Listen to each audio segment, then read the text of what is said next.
This Sunday, October 10th, is World Mental Health Day, and a nonprofit organization wants to help raise awareness on mental health issues, especially among foster youth.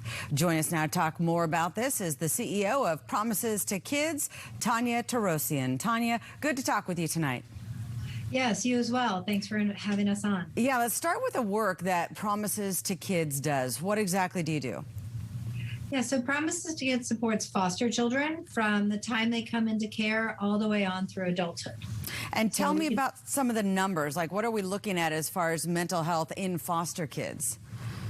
Sure. So there's about anywhere between 2,500 and 3,000 current and former foster youth living in San Diego County. Approximately 80% of children who have been in foster care nationwide have a mental health issue.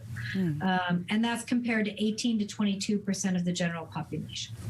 Wow, that is an awfully high number. I would imagine that also has an impact on suicide rate for foster youth.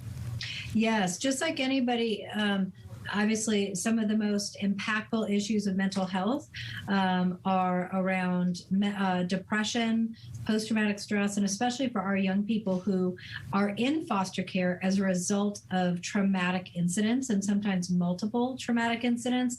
They have high rates of depression, post-traumatic stress, and so that you do see higher rates of suicide ideation with that. Wow. So you specifically aim to help foster youth. Tell me about your programs. How do you help curb these numbers? Yeah, so we believe strongly in the fact that relationships are the key to anybody's success. So when you think about foster children, unfortunately, many of their relationships have come with fear or come with trauma or harm. And so Promises2Kids intervenes throughout many points in their life, providing a stable support. So it could be connecting them to their siblings who are also in foster care, but sometimes are separated, living apart from them. Making sure that they still have a family connection greatly improves their mental health and their mental condition. Also providing trained mentors throughout their life and care. So we work with kids as they're transitioning out of foster care into adulthood and making sure they at least have one caring adult as their mentor.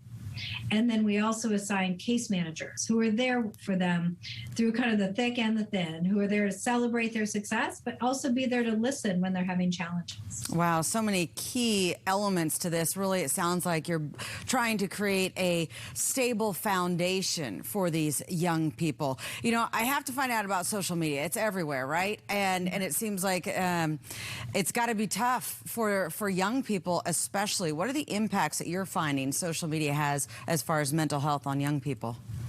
Yeah, I mean, just like everybody else is kind of echoing today, it can be really difficult, right? Because on social media, you tend to put out your best self, right? The best projection of how you want to be viewed. And so looking at that all day long and perceiving sometimes that everybody's life is perfect, it does sometimes give you concern and leaves you with a little bit of challenges and looking at your own life in respect to holding up to others, Facebook pages or other social media. The benefit of social media, on the other hand, is connectivity. So for young people like foster youth who may not have the same connectivity that others may have by having built-in relationships, sometimes there can be a benefit, if safely monitored, to having them connect with others. So with this Sunday being Mental Health Awareness Day, what should we all do in recognition of this? I think the best thing that you can do is recognize that a lot of people are suffering in silence. So open up the dialogue about mental health. Make it okay and acceptable to talk about it. It's like any other medical condition. It is a mental health condition in which we all should be talking about and not shaming and saying, how can I help you? And actually extending an arm to allow somebody to open up and to share their concerns with you. Yeah, absolutely. I think that conversation and just making folks not feel like they're strange or odd and just really recognizing how predominant mental health is in society right now. Tonya, thank you so much for your time and everything you're doing for our foster youth. Of course. Thank you. All right.